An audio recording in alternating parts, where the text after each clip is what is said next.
Ito nga guys, papunta yan doon sa taas kasi Mamaya guys, pa ganun. Doon.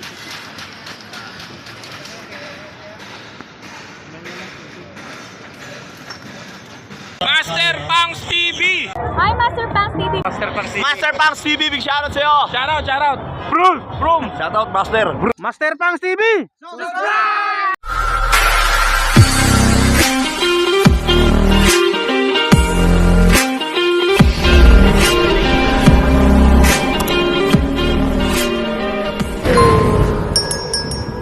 Mga master, magandang araw muli.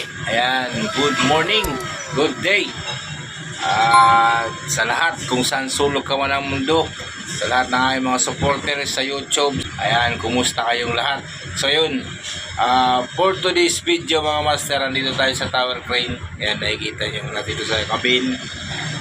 Nakahinto ang ating crane dahil meron tayong gagawin dito sa ating crane mga master. Ayan. Paano masabi? Hinahantay natin yung ating magigiti ng mga erector dahil may gagawin yung crane natin yan. Kung ano man ang gagawin natin, abangan nyo mga master dahil yan, yung mga erector natin lalapitin dito sa taas ng ating crane. Safety, may mga sila, may mga safety first, di ba? Pagpapalit tayo mga master ngayon ng coupling, yung hoisting cable dahil may tama na yung natin, yung ating hoisting cable mga master dito sa ating tower crane. Ayan, napaka-basic lang nito magpalit, napakadali lang kasi nakatayo na siya, di ba? Nakatayo na.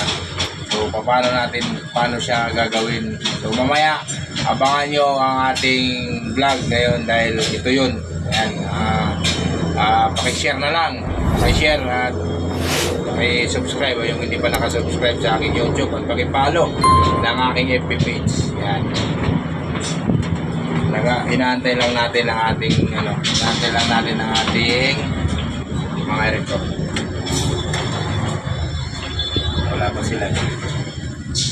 Baka na lang natin. So babalikan natin mamaya mga master. So yan mga master, nakikita nyo yung yung katabi ng dilaw na yan. Yan ang ipapalit na kable. Dito na ating magigiting ng mga rector. Ayan. So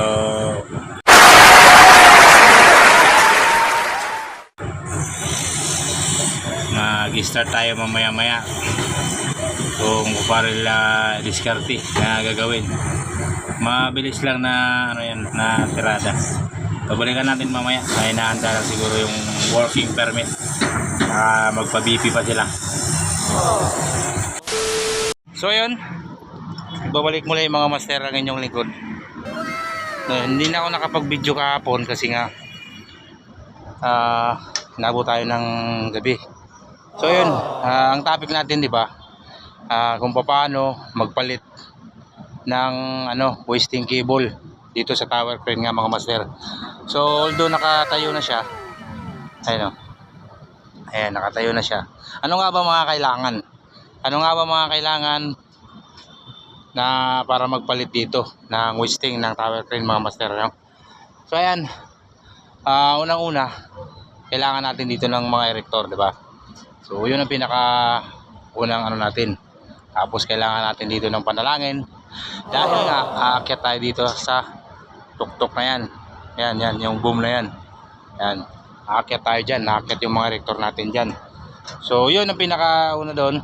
Kailangan natin ng erector at kailangan natin din ng panalangin. So ayan, at syempre ang pinaka-importante dito yung hoisting cable, yung pamalit, di ba? Yung pamalit natin na hoisting cable, ayan. So yung pamalit natin. So mga kailangan din tayo nito siyempre ng bago na hoisting cable dahil magpapalit nga tayo. Kailangan natin yon. Tapos kailangan natin ng body harness para safety para sa ating mga erector. Yun, hindi na natin nakunan yung kanilang paglatay-latay dito. Yung malatay-latay sila dyan sa boom na yan. Hindi na natin nakunan yung mga master yan. Kaakit lang din natin ngayon kasi kahapon nga hindi natin nakunan. Gawang nandoon lang tayo sa loob ng operator cabin. So naging busy rin sila, wala nga nagkukuha ng video kaya hindi natin nakunan. So ito i-explain ko na lang mga master kung paano pinaka basic. Hindi ko alam kung ganito sila lahat ng mga erector, ganito yung tirada nila. So ayan, meron akong mapakita dito na maikling video na nakunan ng rigger ko. Shoutout sa aking rigger, si Balde tsaka si Julie. Ang galing! Ang galing! Yan, shoutout. So yun, yung dulo ng bago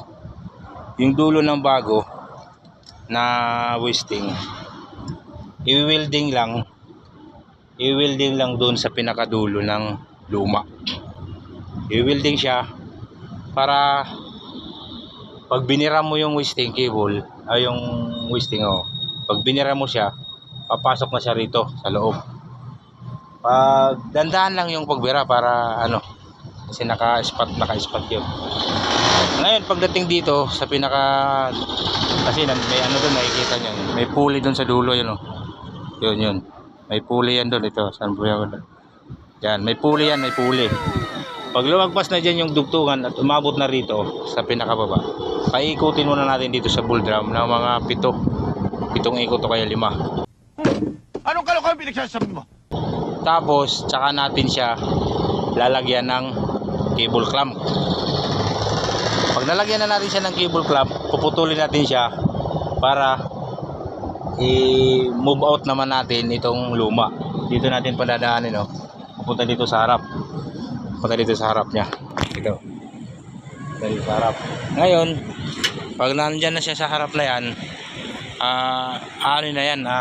i-area natin para dumaloy siya doon. Diba? Napaka-basic lang mga master. Napaka-basic. Kasi ako dati nagtataka kung paano magpalit.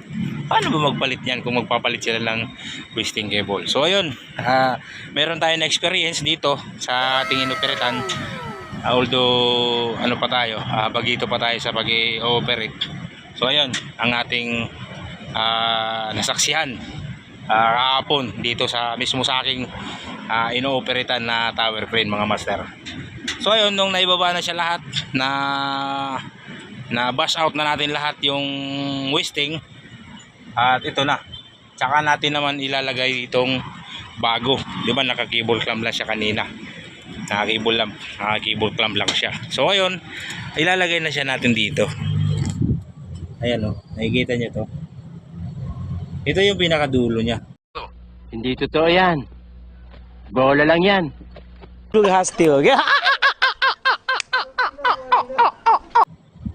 Ito, naka-welding yan siya doon sa luma, pinutol, tapos yan naman nilagay dyan.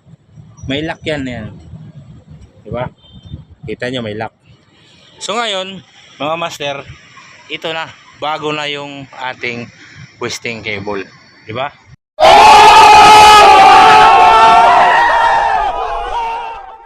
So napakadali lang magpalit ng twisting cable. Ganun lang, napaka-basic lang pala niya.